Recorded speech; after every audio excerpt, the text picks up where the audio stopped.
6 ദിവസത്തിന് മുമ്പ് ഇതുപോലെ ഒരു വീഡിയോ ഇട്ടത് കേട്ടവർക്ക് മനസ്സിലാകും. അതേപോലെ തന്നെയാണ് എല്ലാ കാര്യങ്ങളും നടന്നുകൊണ്ടിരിക്കുന്നതും നടന്നിട്ടുള്ളതും. അപ്പോൾ നമ്മൾ പറഞ്ഞില്ലെങ്കിലും അത് സംഭവിക്കും. അതുകൊണ്ട് അത് കരുനാക്ക് അങ്ങനൊന്നും വിചാരിക്കേണ്ട. കുറേ കാര്യങ്ങൾ സംഭവിച്ചു കഴിഞ്ഞിട്ടാണ് പറഞ്ഞത്. 7-ാം തീയതി തൊട്ട് അതിപ്രധാനമായ കുറച്ച് ഗ്രഹസ്ഥിതികൾ നമുക്ക് പഠനത്തിന് ഏറ്റവും പറ്റിയ ഗ്രഹസ്ഥിതികളാണ് വരുന്നത്.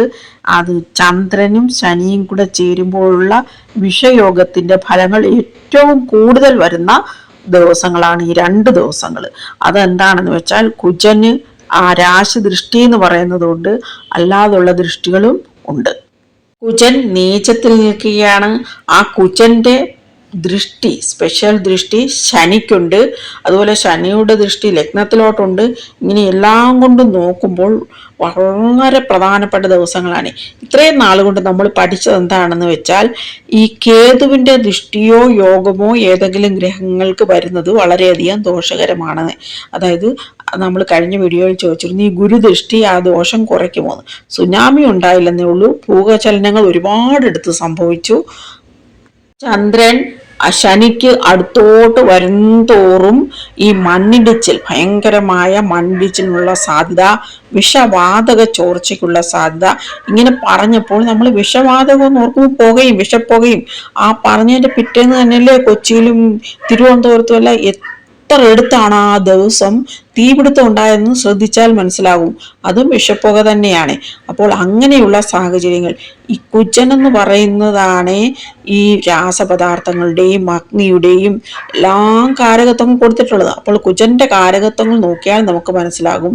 ഇപ്പോൾ ആശുപത്രിയുമായിട്ട് ബന്ധപ്പെട്ടവർക്കാണ് ഈ പ്രശ്നങ്ങൾ കൂടുതലും വരുന്നത്, ശ്രദ്ധിച്ചാൽ മനസ്സിലാകും.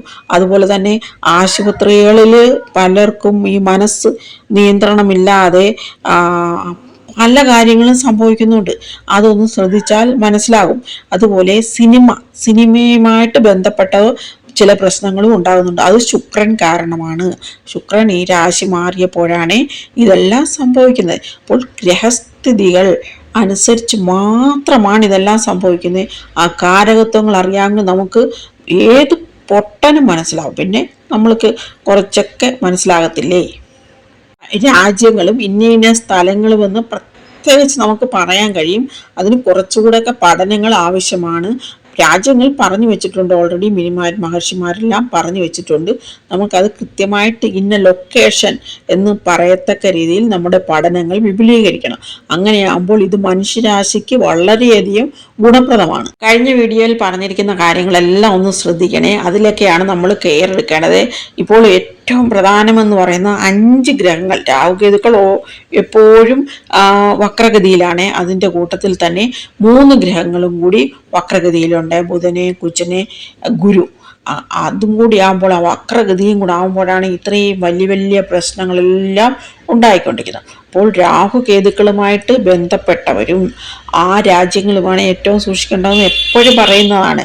ആ 12-6 ഇതിൽ നിൽക്കുന്നതുകൊണ്ടാണ്, ഈ രാശികളിൽ നിൽക്കുന്നതുകൊണ്ടാണ് അങ്ങനെ പറയുന്നത്. അതുപോലെ വന്യമൃഗങ്ങൾ, ഈ 6-ാം ഭാവത്തിൽ കുജൻ നിൽക്കുന്നില്ലേ, അപ്പോൾ വന്യമൃഗങ്ങളെ കൊണ്ടുള്ള ഉപദ്രവങ്ങളൊക്കെ വളരെയധികം സൂക്ഷിക്കണം. 12-ൽ രാഹു നിൽക്കുന്നത് കൊണ്ട് സംബന്ധമായ, അതായത് ഭക്ഷ്യവിഷബാധ, അങ്ങനെ എന്തെങ്കിലുമൊക്കെ ഉള്ളിൽ ചെന്നിട്ടുള്ള അവസ്ഥകളില്ലേ, അങ്ങനെയൊക്കെ ഉള്ളതൊക്കെ നമ്മളൊന്ന് സൂക്ഷിക്കണം. അതായത് കഴിയുന്നത്ര പുറത്തുനിന്ന് ഭക്ഷണം കഴിക്കുകയാണെങ്കിൽ വൃത്തി ഉണ്ടോ എന്ന് ഉറപ്പ് വരുത്തിയിട്ട് മാത്രം കഴിക്കുക. ബുധൻ വക്രഗതിയിലായതുകൊണ്ട് ആ ബുധനുമായിട്ട് ബന്ധപ്പെട്ട കാരകത്വങ്ങളൊക്കെ ഒന്ന് നോക്കിക്കോണേ. എന്നിട്ട് വക്രഗതിയിലുള്ള ഗുരുവിൻ്റെ ദൃഷ്ടിയാണ് ബുധനുള്ളത്, അതുകൂടെ ഒന്ന് നോക്കിക്കോണം. പിന്നെ ശനിയുടെ ദൃഷ്ടിയുണ്ട് ബുധന്. ഇതുകൊണ്ടൊക്കെയാണ് നമ്മൾക്ക് ആ മനസ്സിനെ, ആ ബുദ്ധിക്ക് നിയന്ത്രണം സംഭവിക്കുന്നത്. ഇത് പ്രത്യേകിച്ച് ഈ ഡ്രൈവിങ്ങിനെയൊക്കെയാണ് അഫക്റ്റ് ചെയ്യുന്നത്.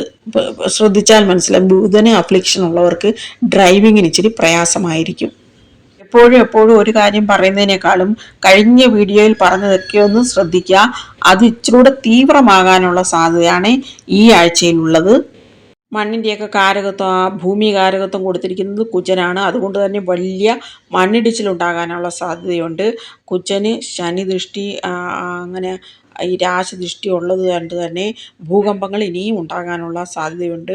അത് കുജൻ ജലരാശിയിലായതുകൊണ്ട് തന്നെ സമുദ്രത്തിനടിയിൽ ഉണ്ടാകാനുള്ള സാധ്യതയുണ്ട്. അതുമൂലമുള്ള സുനാമി ഉണ്ടാകാനുള്ള സാധ്യതയുണ്ട്. ഈ ശനിദൃഷ്ടി ഉള്ളതുകൊണ്ട് തന്നെ പർവ്വതങ്ങളിലും എല്ലാം ഉണ്ടാകാനുള്ള സാധ്യതയുണ്ട്. പിന്നെ അഗ്നിപർവ്വത സ്ഫോടന സാധ്യത ഉള്ളിടത്ത് അവിടെ ഒന്ന് സൂക്ഷിക്കണം. ഏറ്റവും സൂക്ഷിക്കേണ്ടത് അഗ്നി ആയിട്ട് ബന്ധപ്പെട്ട കാര്യങ്ങളാണ്. ഇത് കഴിയുന്നത്ര ഒന്ന് സൂക്ഷിക്കുക. കാരണം ഈ കുജന് അഗ്നിയുമായിട്ട് വളരെയധികം അടുത്ത ബന്ധമല്ലേ ഉള്ളത്. അതുകൊണ്ടാണ് ഈ നീചത്തിലായതുകൊണ്ടാണ് നമുക്ക് ഇത്രയും പ്രശ്നങ്ങൾ വരുന്നത്. രാഹുകേതുക്കളുമായി ബന്ധപ്പെട്ട രാജ്യങ്ങളിലല്ലേ ഇപ്പോൾ കൂടുതൽ പ്രശ്നങ്ങൾ ഉണ്ടായിക്കൊണ്ടിരിക്കുന്നത്. അവർ മനസ്സ് നിയന്ത്രിച്ച് ആ ദുഷ്ടതയൊക്കെ ഒന്ന് കുറയ്ക്കുകയാണെങ്കിൽ, അല്ലെങ്കിൽ കുറച്ചില്ലെങ്കിൽ അതികഠിനമായിട്ടുള്ള സാഹചര്യങ്ങളാണ് ഉള്ളത്. അതൊന്ന് സൂക്ഷിക്കണം.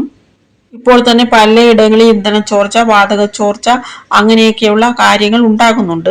അത് ഒക്കെ നമ്മൾ സൂക്ഷിച്ചാൽ അതൊക്കെ നിയന്ത്രിക്കാൻ പറ്റും. ഈ കുറച്ച് ദിവസങ്ങളിൽ നമ്മൾ വളരെയധികം സൂക്ഷിക്കണം. ജലസ്രോതസ്സുകളിലോട്ടൊന്നും പോകാതിരിക്കുക. വണ്ടിയൊക്കെ ഓടിക്കുമ്പോൾ ഇച്ചിരി സ്പീഡ് കുറച്ച് ഓടിക്കുക. അങ്ങനെയൊക്കെ ആകുമ്പോൾ ആ അപകടത്തിൻ്റെ തീവ്രത കുറയ്ക്കാമല്ലോ. അതുപോലെയാണെങ്കിൽ എപ്പോഴും റോഡിലായാലും എവിടെ വീട്ടിലായാലും ഒക്കെ ഒന്ന് ശ്രദ്ധിക്കുക. പിന്നെ കാറ്റുമായിട്ട് ബന്ധപ്പെട്ടത് എല്ലാം പറഞ്ഞല്ലോ. അതെല്ലാം ഇപ്പോഴും ആ ഗ്രഹസ്ഥികൾ തന്നെ നിൽക്കുന്നത് കൊണ്ട് നമ്മളൊന്നും കൂടെ സൂക്ഷിക്കണം. ഈ ചന്ദ്രൻ ഈ ശനിയുടെയൊക്കെ വന്നുകൊണ്ടാണ് ഇതൊക്കെ പറയുന്നത്. അതുകൊണ്ട് ഈ വരുന്ന ഒരു 5 ദിവസം ഒന്ന് കൂടുതൽ സൂക്ഷിക്കണം. അത് കഴിഞ്ഞ് ചന്ദ്രൻ മേടത്തിൽ വരുമ്പോൾ വീണ്ടും ശനിദൃഷ്ടിയിലാണ് വരുന്നത്. പിന്നെ പൗർണമി ആകുമ്പോൾ ഈ എഫക്റ്റ് കൂടാനുള്ള സാധ്യതയുണ്ട്. അപ്പുറത്തെ ഗ്രഹസ്ഥികൾ നോക്കാം. ഇത്രയും വ്യക്തമായിട്ട് പറഞ്ഞാലും ആരും എന്തോ അത്ര ശ്രദ്ധിക്കുന്നില്ല. അത് നമ്മൾ കാര്യമാക്കേണ്ട, നമ്മൾ പഠിക്കുക. ഇങ്ങനെയെല്ലാം സംഭവിച്ചു, അപ്പോൾ ഇനി ഇങ്ങനെയുള്ള കാര്യങ്ങൾ സംഭവിക്കുമ്പോൾ ഈ ഗ്രഹസ്ഥിതികൾ കൊണ്ടാണെന്ന് പഠിക്കുക. ഓം നമഃ ശിവായ.